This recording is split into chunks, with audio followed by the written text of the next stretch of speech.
तो ये है कक्षा 9वीं का गणित विषय, जिसका भाग दूसरा आप कवर पेज देख रहे हैं।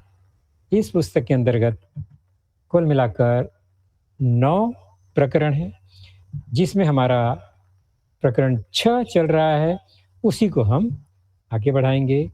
तो लेसन नंबर 6, वृत्त, सर्कल, भाग दूसरा। इसके पहले हमने जो कुछ जाना, क्या क्या जाना हमने इसके पहले वाले लेसन में? हमने वृत्त से संबंधित कुछ बातें समझी, जो बेसिक चीजें हैं कि वृत्त में एक केंद्र होता है और उस केंद्र से समान दूरी पर, जिसे हम त्रिज्या कहते हैं, उस दूरी पर स्थित जितने भी बिंदुएं हैं, उनसे वृत्त की रचना होती है। ओके, तो वृत्त का केवल एक ही केंद्र बिंदु होता है, यह क्लियर बात हो गई। और केंद्र से वृत्त पर स्थित जितने भी बिंदु हैं, उस दूरी को हम त्रिज्या कहते हैं। और सभी त्रिज्याएं समान लंबाई की होती हैं और अनेकों अनेक असंख्य होती हैं। उसके बाद वृत्त पर स्थित कोई भी दो बिंदु को जोड़ने पर जो रेखाखंड बनती है, उसे हम जीवा कहते हैं। और चूंकि वृत्त पर असंख्य बिंदुएं हैं, तो फिर असंख्य जीवाएं बनती हैं। तो वृत्त की असंख्य अनेक जीवाएं होती हैं। इन्हीं जीवा में से असंख्य जीवाएं केंद्र बिंदु से होकर जाती हैं। तो ऐसी जीवाओं को हम क्या कहते हैं? व्यास। तो सबसे बड़ी जीवा जो केंद्र से होकर जाती है, उसे हम व्यास कहते हैं। तो ये सामान्य बातें हमने जानी। उसके बाद हमने जीवाओं से संबंधित कुछ गुणधर्म देखे। वह क्या था कि वृत्त की कोई भी जीवा, उस पर अगर केंद्र से लंब खींचा जाए, तो वह उस जीवा को समद्विभाजित करता है। वह रेखाखंड या वह लंब रेखाखंड जीवा को दो समान भागों में बांटता है। मतलब केंद्र से अगर लंब डाला गया है जीवा पर, तो जीवा को दो समान भागों में बांट देगा। उसी का विलोम कथन हम कह सकते हैं कि अगर वृत्त के केंद्र और वृत्त के जीवा के मध्य बिंदु को कोई रेखाखंड जोड़ती है, तो वह रेखाखंड उस जीवा पर लंब होती है।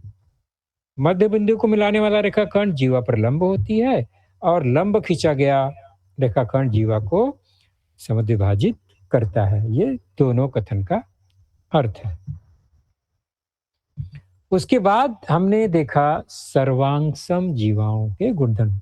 किसी वृत्त में स्थित दो सर्वांगसम जीवाओं का क्या गुणधर्म है? तो किसी वृत्त में स्थित दो सर्वांगसम जीवाएं केंद्र से समान दूरी पर स्थित होती हैं। मतलब क्या हुआ इसका अर्थ? कि दो जीवा है, तो केंद्र बिंदु से जो लंब खींचेंगे, वो लंब जो है उसकी लंबाइयां यानी लंब दूरी जो है समान होगी, अगर जीवाएं सर्वांगसम है तो एक ही वृत्त की सर्वांगसम जीवाएं केंद्र से समदूरस्थ होती हैं। उसका विलोम हो जाएगा, एक ही वृत्त के केंद्र से समदूरस्थ जीवाएं सर्वांगसम होती है। केंद्र से समान दूरी पर जीवाएं हैं तो सर्वांगसम होंगी, और सर्वांगसम जीवाएं केंद्र से समदूरस्थ होती हैं। ये इन दोनों कथनों का अर्थ होता है। इससे संबंधित कुछ प्रश्न हमने हल किए थे प्रश्न संग्रह 6.2 में, उसे देख लेते हैं। तो एक वृत्त में समान लंबाई वाली दो जीवाएं हैं। ये जीवाएं केंद्र से 5 सेंटीमीटर दूरी पर हैं। वृत्त की त्रिज्या 13 सेंटीमीटर है। तो जीवाओं की लंबाई ज्ञात कीजिए। यह प्रश्न है, हमने इसको हल भी किया था। एक बार फिर से फास्ट फॉरवर्ड में देखते हैं।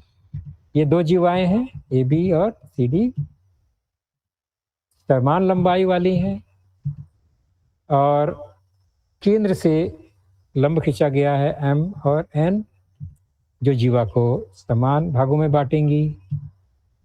दूरियां हैं, त्रिज्या की लंबाई 13, केंद्र से दूरी 5, और हमें जीवा की लंबाई ज्ञात करनी है, तो कोई भी एक समकोण त्रिभुज लेंगे जो कि यहाँ पर दिख रहा है CNO, उसमें हम पाइथागोरस प्रमेय लगाते हैं और भुजा CN की लंबाई ज्ञात करते हैं। ये हमने देखा था और हमने निकाला था CN की लंबाई जो होगी वह 12 सेंटीमीटर है। अब CN 12 है जो कि जीवा का आधा है, तो जीवा की लंबाई उसका दुगना हो जाएगी, मतलब जीवा CD की लंबाई CN का दुगना जो कि 24 सेंटीमीटर के बराबर होगी। ये हमने पिछली बार देखा था। ओके, वृत्त की जीवा का यह गुणधर्म है। तो दोनों जीवाएं 24 सेंटीमीटर की हो जाएंगी। प्रकीर्ण प्रसंग्रह में एक प्रश्न है, वो देखते हैं हम। आकृति को देखेंगे, वृत्त का केंद्र C है, व्यास QT है, QT व्यास है मतलब वह केंद्र से होकर जाएगी। CT 13 है जो कि त्रिज्या है। CP 5 है जो कि केंद्र से उस जीवा RC की दूरी है, RS की दूरी है। जीवा RS की लंबाई हमें ज्ञात करनी है। ओके,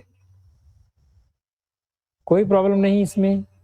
हमने RC को मिला दिया जो कि त्रिज्या ही है, और त्रिज्या CT त्रिज्या RC दोनों बराबर ही है, वो भी 13 हो गया।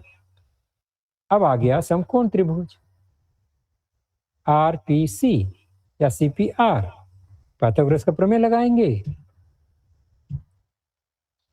यहाँ CP लंब RS है, आकृति में दिया ही गया है, समकोण त्रिभुज बन गया। उसमें हम पाइथागोरस प्रमेय लगाएंगे और PR की लंबाई ज्ञात करेंगे। तो प्रमेय लगाएंगे, PR का वर्ग धन PC का वर्ग बराबर RC का वर्ग, पाइथागोरस प्रमेय से। तो RP का वर्ग जो हो जाएगा वह निकल जाएगा इस तरह से। मान रखते हुए हल करेंगे तो मिलेगा 169 - 25 that is equal to 144।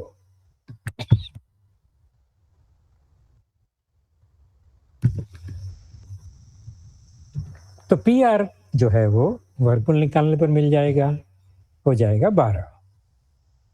PR 12 है जो कि जीवा का आधा है, जीवा RS का आधा है, तो RS जो हो जाएगा PR का दुगना, और वो आपको अभी बताने की जरूरत नहीं है। 12 का दुगना कितना होगा, वह होगा 24। ओके, तो आप स्वयं इसे ज्ञात कर लेंगे। तो पिछले बार जो हमने टॉपिक मुद्दे देखे थे उस पर आधारित ये प्रश्न थे। हमारा आज के जो मुख्य चर्चा और रचना पर आधारित है। तो रचना के लिए हमारे पास हमारा कंपास बॉक्स रेडी होना चाहिए।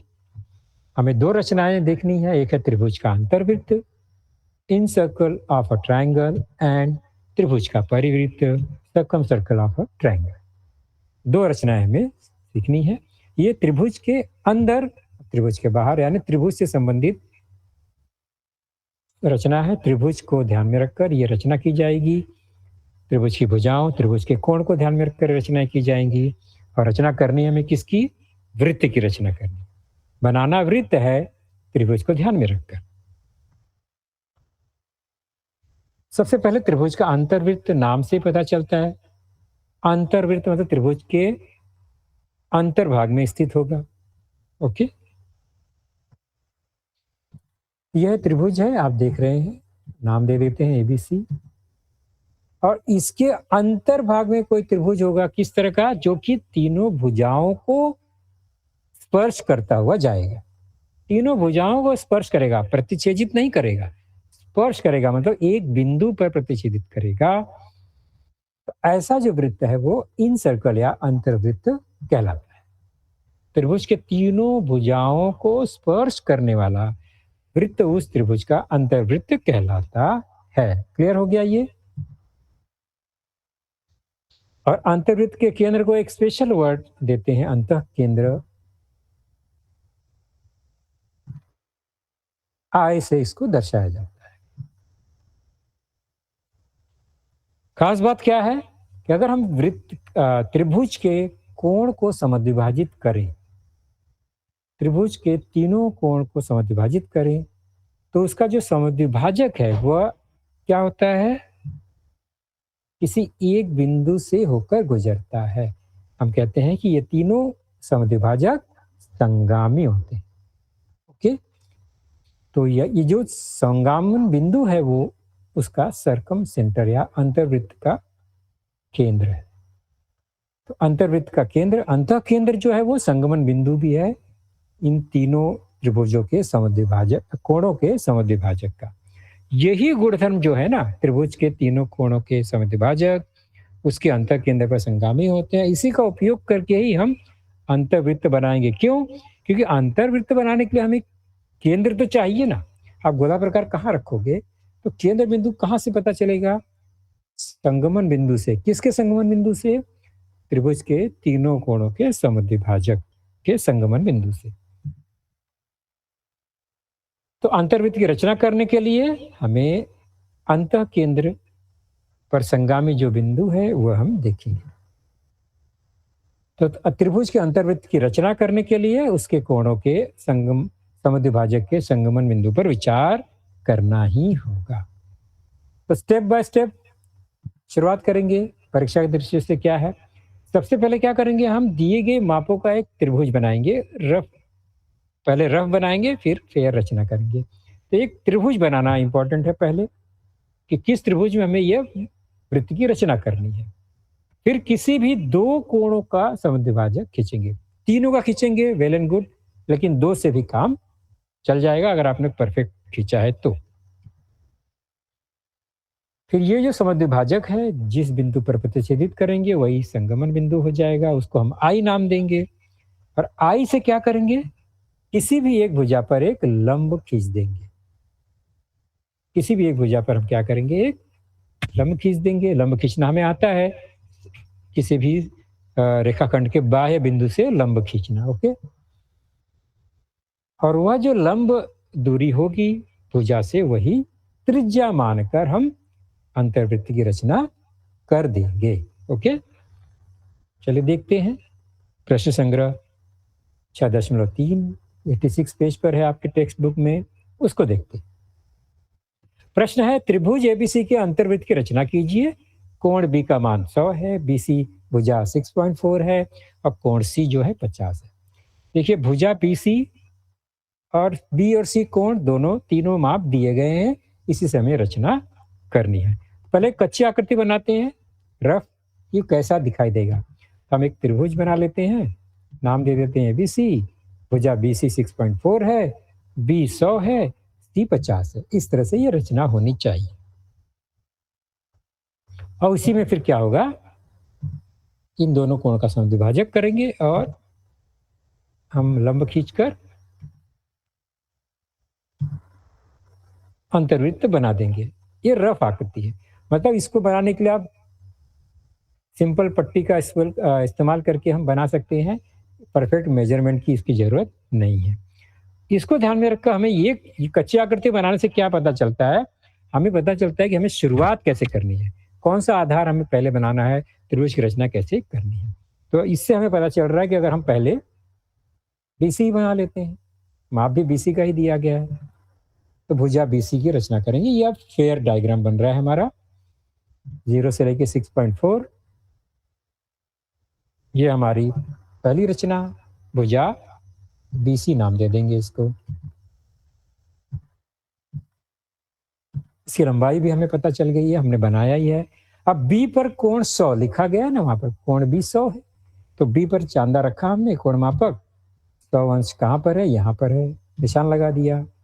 ओके, इसके बाद जो जो माप था हमने लिख दिया। 6.4 भूल गए थे, वो भी लिख दिया। अब हम क्या करेंगे? बी से ये कोण को मिला देंगे, इस बिंदु को मिला देंगे जिसे हमने मापा था। ये 100 अंश का है, हमने माप के ही बनाया। ओके, तो बिंदु बी पर एक कोण बन गया जो कि 100 अंश का है। अब क्या करेंगे? अगला मुद्दा है हमारा सी। सी पर कोण 50 है, वो भी हमने ले लिया। इसे मिलाएंगे।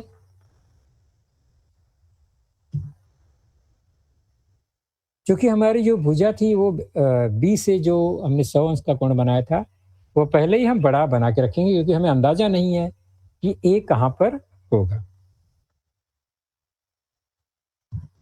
तो बी अधिक कोण होने से क्या होगा, ए काफ़ी दूर होगा, इसलिए वो बड़ा बन गया।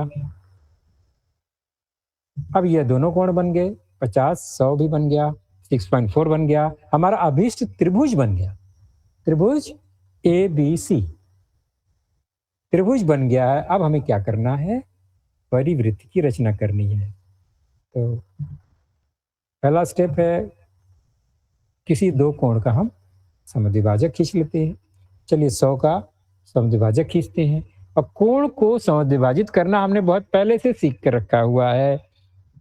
हम क्या करते हैं, उस बिंदु पर कोण पर हमने गोलाकार रखा, दोनों भुजाओं को प्रतिच्छेदित कर दिया एक ही चाप से, और फिर उस चाप के प्रतिच्छेदन बिंदु से कोण के अंतर्भाग में हमने दो अलग अलग चाप लगाए, क्रमशः दोनों प्रतिच्छेदन बिंदु से, एक बार इस भुजा से, एक बार उस भुजा से।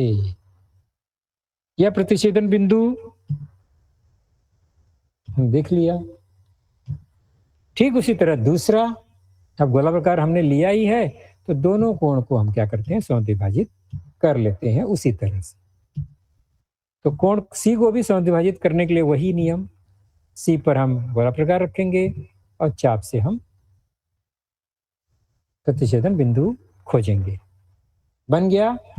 अब क्या करेंगे, पट्टी का उपयोग करते हुए दोनों कोण का समद्विभाजक बना लेंगे। एक कोण सी का समद्विभाजक और दूसरा है कोण बी का समद्विभाजक।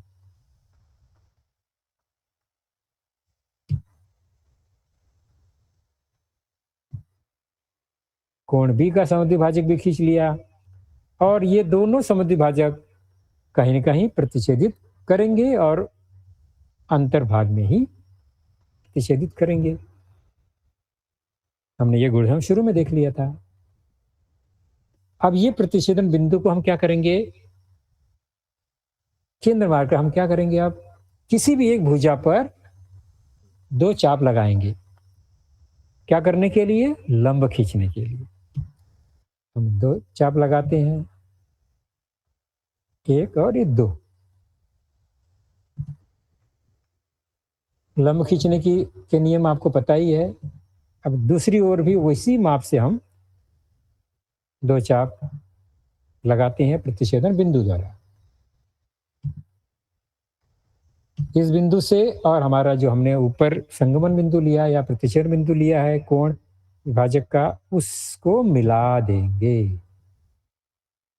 मतलब उस बिंदु से हमने नीचे वाले भुजा पर एक लंब खींच दिया। यह लंब BC को किसी एक बिंदु पर प्रतिच्छेदित करेगा, मान लिया M, वो लंब है वहां पर। तो अब ये बीच वाले जो बिंदु है जहां पर प्रतिच्छेदन बिंदु था कोण का, वहां पर गोलाकार रखते हुए M तक की दूरी को त्रिज्या मानते हुए वृत्त की रचना कर देंगे। और हम देखेंगे कि ये परफेक्टली तीनों भुजाओं को स्पर्श करते हुए ही जाएगा अगर आपने सही रचना की है तो। उस बिंदु को हम नाम देंगे A, जो केंद्र बिंदु हो गया, सॉरी I, इन सर्कल है ना।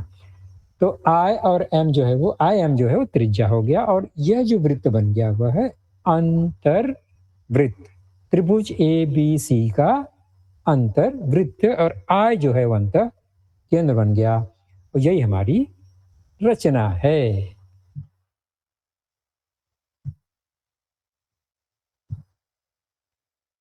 तो यह जो वृत्त बना यही हमारी रचना है, अंतर्वृत्त। अगला त्रिभुज PQR। अगला है ये वृत्त, देखो कहाँ है, त्रिभुज के बाहरी भाग, यानी वृत्त के अंतर्भाग में अब त्रिभुज आ गया। मतलब क्या हुआ, त्रिभुज के बाहर बाहर यह वृत्त जा रहा है, जिसे हम कहते हैं परिवृत्त। क्या कहते हैं, परिवृत्त। त्रिभुज का परिवृत्त, circumcircle of a triangle. यह किसको स्पर्श करता है? यह त्रिभुज के तीनों शीर्ष बिंदु को स्पर्श करता है। और अंतर्वृत्त क्या करता है? त्रिभुज की तीनों भुजाओं को स्पर्श करता है। यह अंतर है। तो तीनों शीर्ष बिंदु से होकर जाने वाला वृत्त त्रिभुज का परिवृत्त कहलाता है। और इस सर्कम सर्कल का जो सेंटर है उसे हम सी अक्षर से दर्शाते हैं। परिकेंद्र कहा जाता है, सर्कम सेंटर कहा जाता है। तो आई और सी, आई की बात आएगी तो इन सर्कल, सी की बात आएगी तो सर्कम सर्कल परिकेंद्र।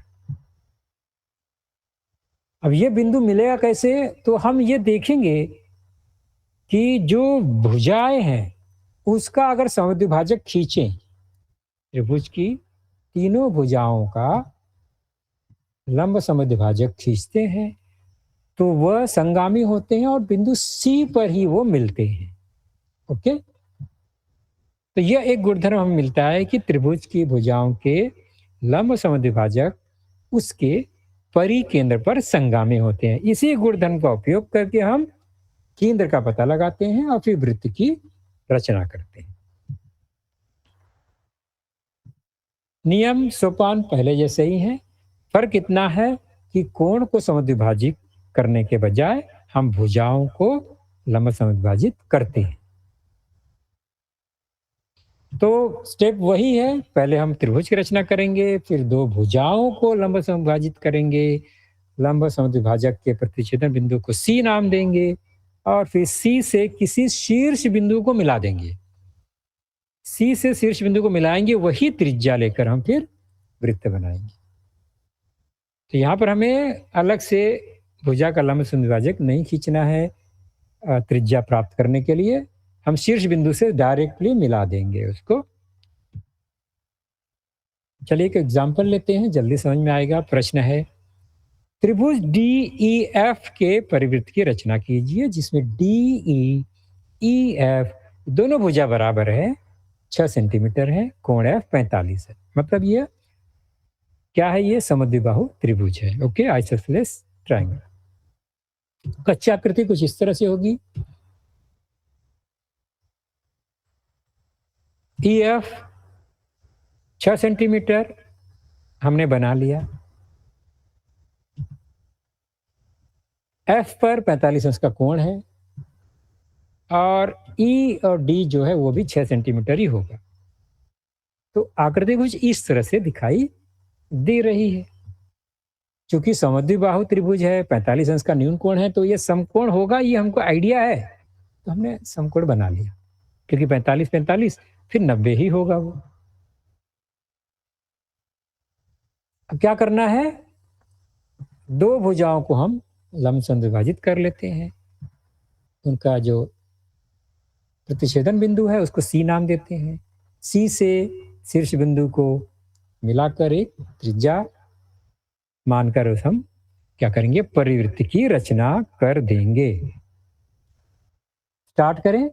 चलिए कच्ची आकृति से हम पक्की आकृति की ओर चलेंगे। पहले एक भुजा ई एफ बनाते हैं जिसकी लंबाई पट्टी के हिसाब से 6 सेंटीमीटर। गुड, नाम दे देंगे एफ। एफ पर कोण बनाएंगे, कोण मापक रखकर 45 अंश का, यह है 45 अंश, बिंदु बना दिया, पट्टी से इसको मिलाएंगे। ओके, इतना तो कर सकते हैं हम।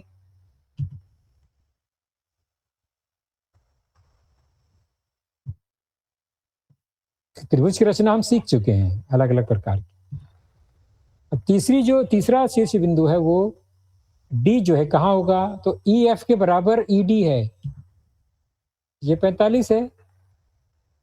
अब 6 सेंटीमीटर का हम ये जो ई एफ है उसी के बराबर ई डी भी है, तो हम उसी माप का यहाँ पर एक बिंदु बनाएंगे जो कि प्रतिच्छेदित करेगा तीसरी भुजा को।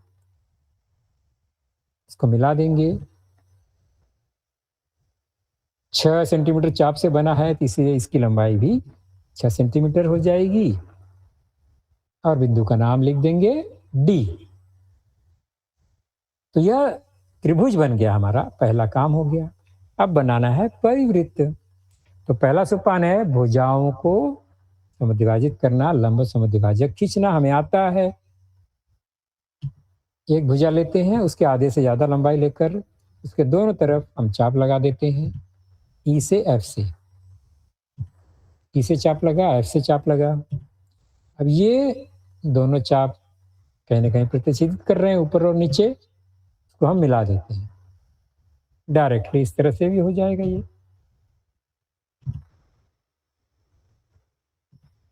तो यह एक लंब समद्विभाजक खींच दिया हमने। अब दूसरा भी सेम ऐसे ही करेंगे हम, डी, ई और ई एफ में, वहां पे ऐसे ही लंब खींच देंगे। और हम देखते हैं कि ये दोनों लंब जो हैं एक बिंदु पर प्रतिच्छेदित कर रहे हैं, और खास बात यह है कि वह बिंदु उसके तीसरी भुजा पर है। मतलब 100% समकोण त्रिभुज में ही यह गुणधर्म मिल सकता है। समकोण त्रिभुज नहीं होता तो यह सी बिंदु कहीं और होता, तीसरी भुजा पर नहीं होता। चलिए, अब सी से किसी भी शीर्ष बिंदु की लंबाई को हम केंद्र और त्रिज्या मानकर वृत्त की रचना करेंगे।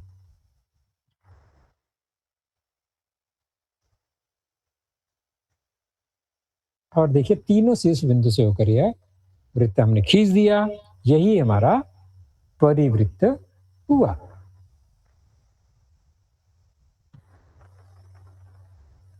क्लियर हो गया है किस तरह से परिवृत्त की रचना हो गई? तो परिवृत्त का केंद्र सी यहां हमने पहले से लिखा हुआ है।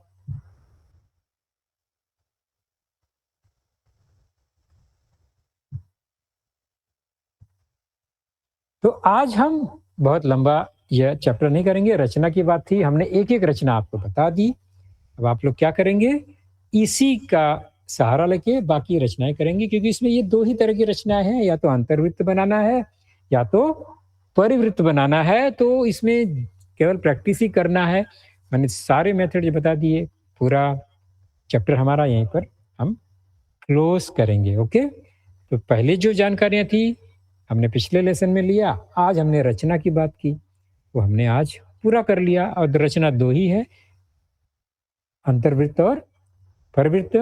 नियम ध्यान में रखिए, अंतर्वृत्त की रचना के लिए कोण को समद्विभाजित करना पड़ता है, परिवृत्त की रचना के लिए भुजाओं का लंब समद्विभाजक खींचना पड़ता है। अंतर्वृत्त की रचना के लिए उसका केंद्र त्रिभुज के अंतर्भाग में आता है, और संगमन बिंदु कोण समद्विभाजक के संगमन बिंदु से भुजा तक की लंब दूरी को त्रिज्या मानकर वृत्त खींचा जाता है।